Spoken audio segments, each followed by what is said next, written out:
ভুল করেছি আন্দোলন করে, ভুল করেছি রাজপথ দখল করে, ভুল করেছি আওয়ামী লীগ সরকারের পতন ঘটিয়ে, এমন স্লোগানে উত্তাল ঢাকার রাজপথ। কিন্তু কেন? আওয়ামী লীগ সরকারের পতন ঘটানো কি ছাত্র জনতার ভুল ছিল? তাহলে ছাত্র জনতা কি এখন ভুল বুঝলো? এর কারণ কি জেনে নিই, চলুন দেখা যাক। ছাত্র জনতা বলছেন, আমার টাকায় খায় পড়ে, আবার আমার পেটেই লাথি মারে। কে টাকা পয়সা খায় আর কে লাথি মারে? এমন প্রশ্নের উত্তরে সাধারণ জনগণ বলেছেন, আমরা যারা বর্তমান সরকারকে ক্ষমতায় বসিয়েছি, এই সরকার নিজের পকেটের দিকে তাকিয়ে জনগণের দুর্দশার কথা একদমই ভুলে গেছেন। 5 অগাস্ট ছাত্র জনতার আন্দোলনের ফলে নতুন সরকার এই দেশে আসলেও সাধারণ জনগণের মধ্যে কোনো সন্তুষ্টি দেখা যাচ্ছে না। প্রতিনিয়তই অভিযোগ বাড়ছে দ্রব্যমূল্যের দাম, কঠিন হচ্ছে সাধারণ জনগণের জীবন। তাহলে আন্দোলন করে বাংলাদেশে নতুন সরকার প্রতিষ্ঠিত করে সাধারণ জনগণের কি লাভ হয়েছে? ছাত্ররাও কেন এখন ভুল বুঝতেছে, রাজপথ দখল করছে এবং বলছে এই সরকার কোনোভাবেই দেশ ভালো চালাতে পারবে না? তবে সাধারণ জনগণের মধ্যে অশান্তি বা অস্থিতিশীল সৃষ্টি হওয়ার কারণ কি?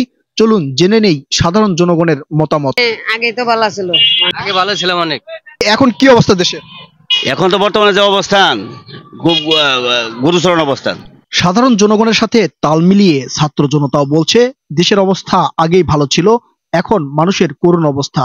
তাহলে কি তারা ভুল বুঝে তাদের আন্দোলনগুলোকে ভুল প্রমাণ করবে?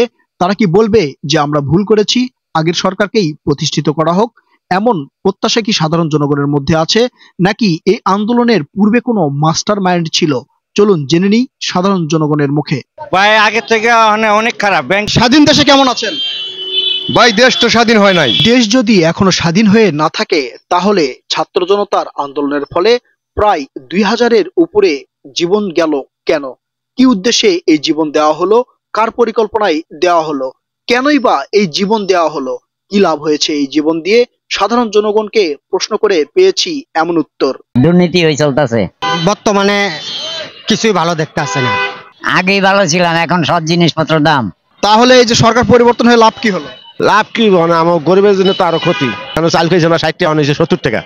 দেখো কাঁচা বাজা আলু আছিল 50 টাকা 40 টাকা, আলু আছে 70 টাকা। দেশের যদি হয় এই করুণ অবস্থা, কে নিবে এর ব্যবস্থা? ছাত্ররা যদি ভুল বুঝেও পূর্বের অবস্থা ফিরিয়ে আনতে চায়, তাহলে সেটা কি সম্ভব হবে বলে মনে করেন? প্রিয় দর্শক, আমাদের এই সাধারণ জনগণের মতামত অনুষ্ঠানে আপনার মতামত খুবই গুরুত্বপূর্ণ। অবশ্যই দেশের সার্বিক পরিস্থিতি বিবেচনা করে বর্তমানে কেমন আছেন, কি অবস্থায় আছেন, তার উপর ভিত্তি করে আপনার মূল্যবান মতামত আমাদেরকে কমেন্ট করে জানাবেন। আপনাদের মূল্যবান মতামতের উপর ভিত্তি করে আমাদের অনুষ্ঠান হবে জনতার মতামত। চোখ রাখুন আমাদের চ্যানেলে, সংযুক্ত থাকুন আমাদের ফেসবুক পেজে।